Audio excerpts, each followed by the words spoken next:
Welcome to another episode of Galaxy Marine's True Bass. Today we're back on the Delta with Ryan White and Sean Stafford.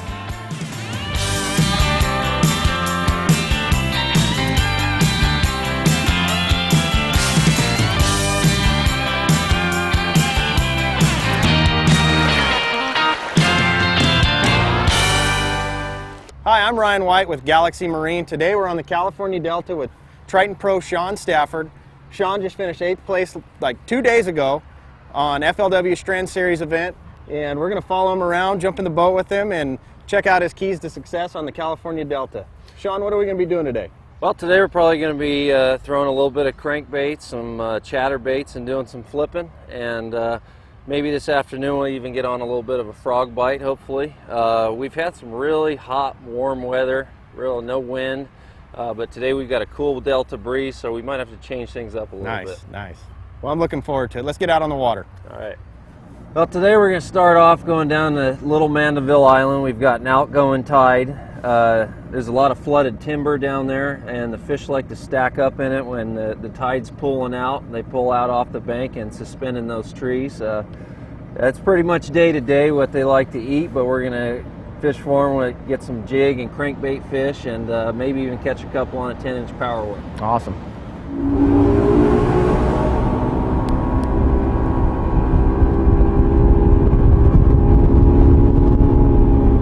Yeah, this is a really good area, right outside a major spawning area. We've got real good wood and rock and weeds. You can see a piece of wood sticking up right there. There's a bunch of that on this bank, and the fish like to get on it and ambush shad as they come by, and also use it as a current break. There he is. That's a good one too.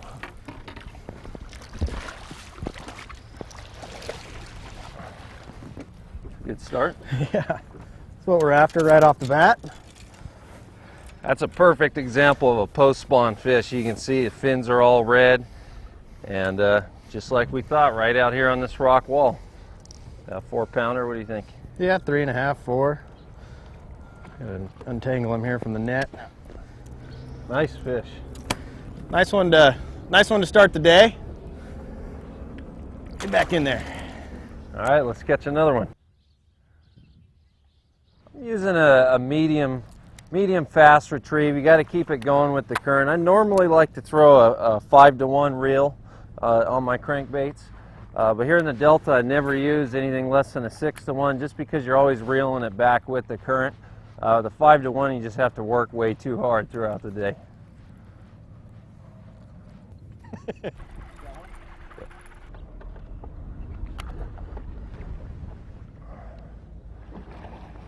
There we go.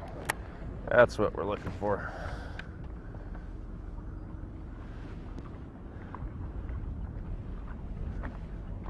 Same thing, about a 3.5, 4-pounder, but these walls out here can be loaded with these fish this time of year. Really, this is the best place for them to get a lot of feed in a short period of time. Lots of bait moving through. Current supplies that for them. It's a nice fish, pretty typical this time of year for this pattern.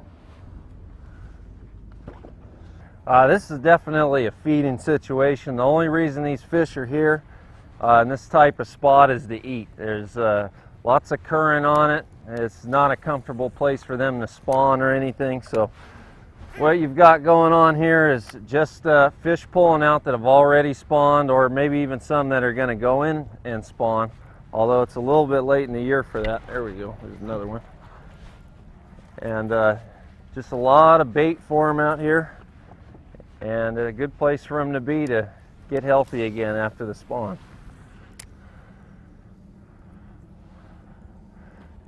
He ain't real big, but he's a fighter.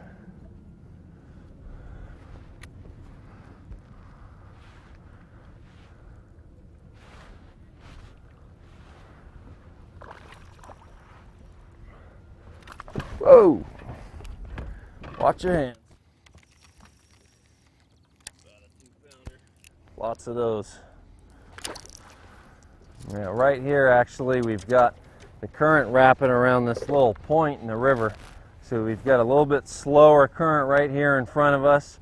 On the other side, it's going to be real fast current, so the fish will sit right in this slower current area, wait for that current to wash stuff around in the eddy. And lots of crawdads, shad, baby stripers. Really on the Delta, there's 1,000 different things these fish can eat. I've even caught them with catfish in their throats before. This is a Lucky Craft Big Daddy Strike 4. It runs about 4 feet. The real nice thing about this bait is that it'll run really true on 20 and 25 pound line. So it's a great bait to throw around any kind of submerged wood or into the tulies, because you can throw it on real heavy line. It'll run true, and it catches a lot of big fish. All of these Lucky Craft baits, they come with pretty sharp hooks, but the problem with the hooks that come on them is after about a half hour of bumping around through the rocks, they'll get real dull on you. So the first thing I do usually is switch them out with a owner's stinger hook, and that way I don't have to change hooks quite as much throughout the day.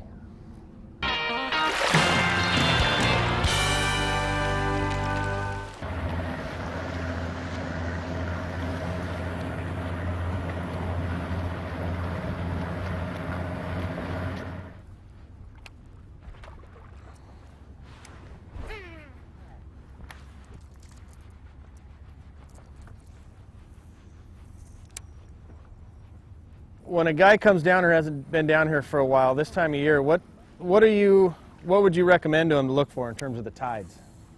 Well, this time of year, the outgoing tide tends to be a little bit more productive.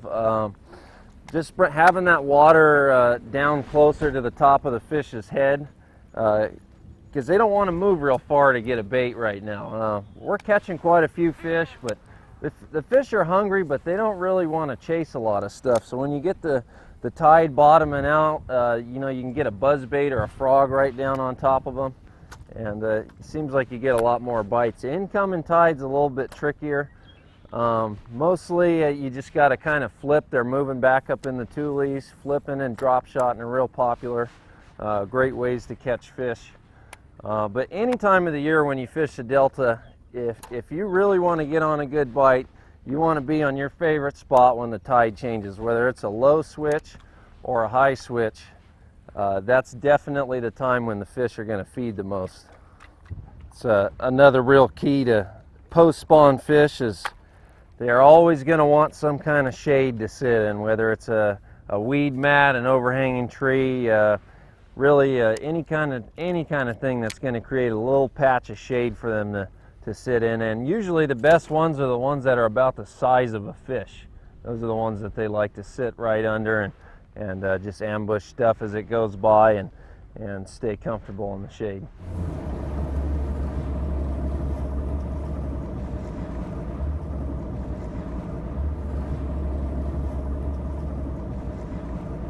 Okay, we've changed locations. We're actually on the inside of the flooded island now. Same thing, we're fishing for probably mostly post-spawn fish, but here we're going to get a little bit more of a mixture of spawning fish and pre-spawn fish possibly. We've got some nice wind blowing right on this bank. The tide is pushing right out through these openings. It's a great spot for them to feed, and there's a lot of nice grass and stuff for them to hold on, so we'll see what happens. You think these fish live in here year-round? Oh, definitely. Yep, you can come in here in the summer and in the fall and still do pretty good. You're going to get the bigger fish though in the spring, definitely.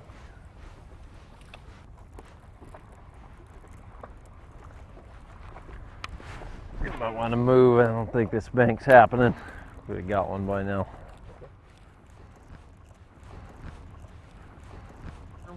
We've gotten out of the shade and whatnot. We're going to have to slow down, I think, a little bit on these fish.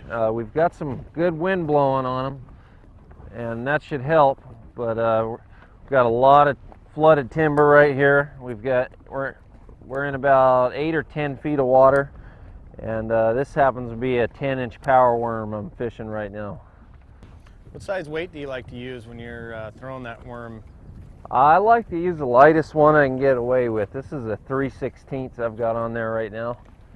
The heavier the weight you put on it, in my opinion, the less enticing it looks when it's falling up and over those limbs. We've got a little bit of wind though right now, and I'm having a little trouble feeling it. May have to switch to a quarter or a 3/8 here eventually. May have to test a frog up here in this corner. A little bit. I was keying on wood and grass mostly. There's not a lot of grass left in the Delta anymore, unfortunately. They did a lot of spraying, and especially up in Frank's Tract and that area of the Delta. But from what I've seen, if you can find the grass, it's really loaded with fish even more. But yeah, whenever you got grass and wood together, that's always a real good combination. That's what we've got right here. Picking up a little bit of grass, and as you can see, there's a ton of wood in here. Primrose looking grass has really been kind of a fish magnet the last week or so. Anytime you see it, it's worth putting a half a dozen casts or so to it.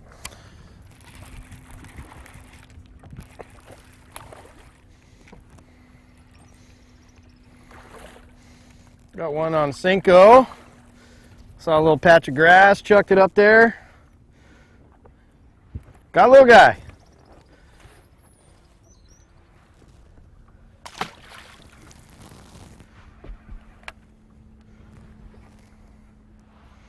Pretty much can't go wrong if you're on the Delta this time of year and you go a little while without a bite. Pick up a Cinco and start throwing it in around some grass, and you may not get a big one, but it'll get your mind back in it. Just getting a bite is important. Sean, I noticed we've gone a little while. You had a couple little small bites on that big worm. I caught one on a Cinco, missed one. I saw you digging in your box. What are you switching to?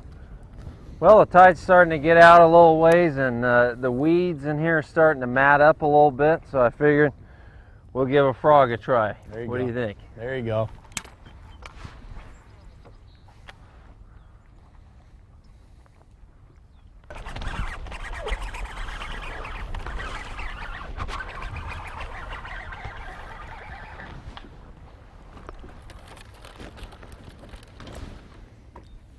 Not what we're looking for, but still a fun fish. Anytime you can catch them on a frog, you're going to be having a good time. Well, after a little dry spell, it's good just to get a bite, get you heading in the right direction. Yeah, that's right. Oh, he was hooked good too.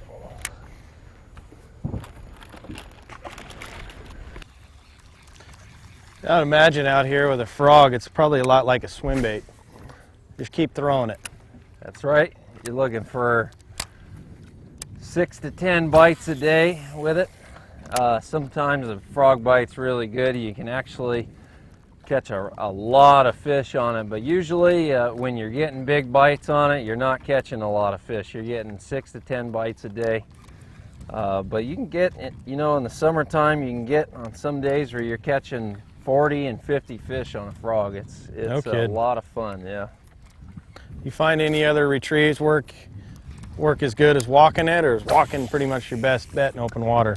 No, mostly I try to walk it. There are a few different retrieves that are real popular with the fish sometimes.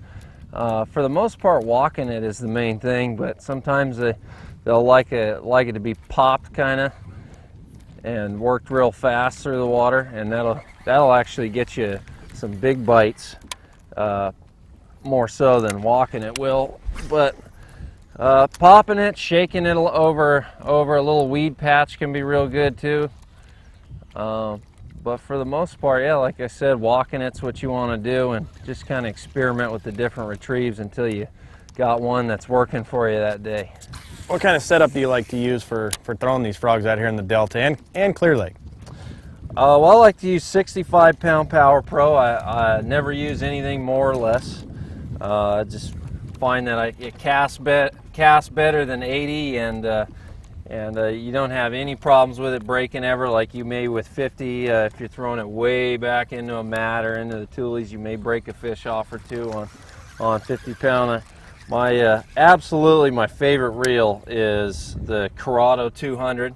The reason I like it, it's got a 12-pound drag on it. That's a stronger drag than you're going to find on any other reel. Also has a 7-to-1 gear ratio, which is extremely important, especially when you're mat fishing or throwing it way back in the toolies, because when they eat it, you want to get them out of there as fast as you can. If you give them any time to turn their head, they're going to wind up in there and you're going to lose them. As far as the rod, I like to use a Loomis IMX. It's a FSR 906X. It's a mag heavy, rated for 14 to 30 pound line, and it's pretty much a pool cue. Big old broomstick. Oh yeah, definitely. A lot of rod companies make like the 7.2 frog rods with the light tip on them and stuff. And for me, you know, just the real stout flipping stick has always been best. I feel like I get the hook in them a lot better with it and land more fish with it. Pick up the line on them. Nice one. A little bit better.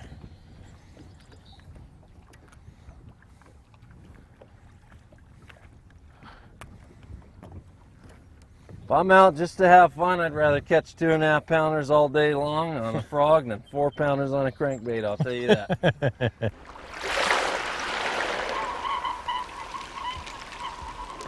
This time of year, one of my favorite baits to throw is a snag-proof frog. I just throw the Pro Series frog for the most part. Black and blue and white are my favorite colors. When I get a frog, the first thing I do after I take it out of the package is I'm going to trim the legs a little bit. You don't want to pull the silicone out of the legs, because then the legs will just flat fall out on you. And to get the frog to walk the best, you only want to trim the outside portion of the leg. So you've got the inside left and the outside's gone. So you just take some scissors, trim that away. 6-7 strands is what you want to be left with there. I'll do that to both sides. So you can see the legs are much thinner and it's got a really sleek profile that allows it to walk through the water pretty well. Galaxy Marines True Bass will be right back. Well, we made a little run. We're down in the South Delta, a little flooded island down here. Right now we've got outgoing tide, but the tide's still up pretty high. We've got basically just a big weed flat right here, and we're just going to kind of cover some water and see if there's any fish in here. See that one there?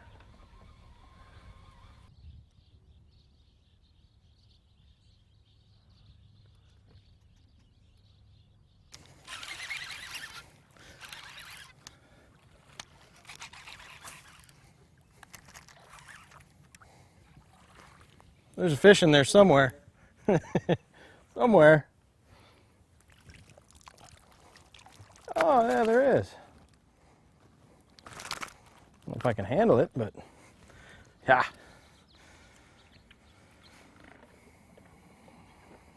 Saw that one run out and just grab it. Chunky little Delta bass. There's a nice one.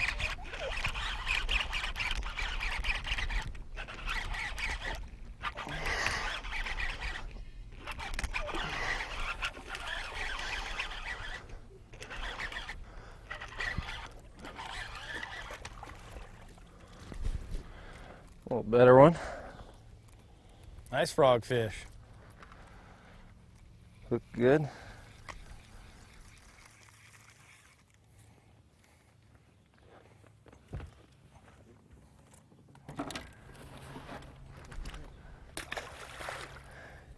Today we fished the California Delta. We had a little bit of a breezy, cooler day.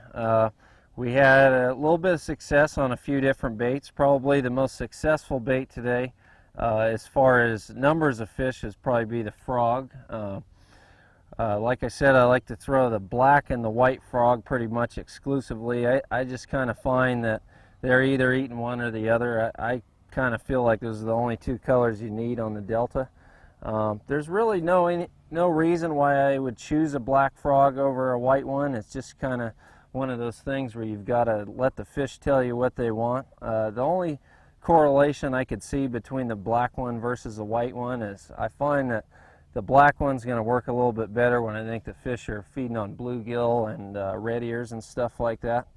As far as our bigger fish, we got those on crankbait this morning. We used a chartreuse crankbait, Ryan did, and I was using this Big Daddy Strike 4. It's a mad craw color. Really good bait from probably February all the way through the year, and it's just a great fish catcher, and you can really catch some really solid big fish on that bait. You always want to change the hooks out on it. The hooks it comes with will dull out on you pretty fast, and you can see the owner hooks here are really sharp still. Fish with that bait quite a bit, banged it off of a lot of rocks. And of course, the staple bait of the Delta and probably pretty much anywhere you fish is the Senko, especially the green pumpkin Senko. I prefer the 7-inch on the Delta. The reason why is if you're pitching into the tules or over weed mats and stuff like that, so it got a little bit more of a true fall because it's a heavier bait. So if your line is draped and dragging over a tule, the bait will still fall correctly, as opposed to a 5-inch that's going to want to tail down and stuff on you. So, okay, so those were the baits that we used today. I just really want to thank Galaxy Marine for having me on the show and keeping my boat running in tip-top shape. I fish about 250 days a year, and the guys up there are great. I recommend them for any kind of service or sales needs that you guys may need.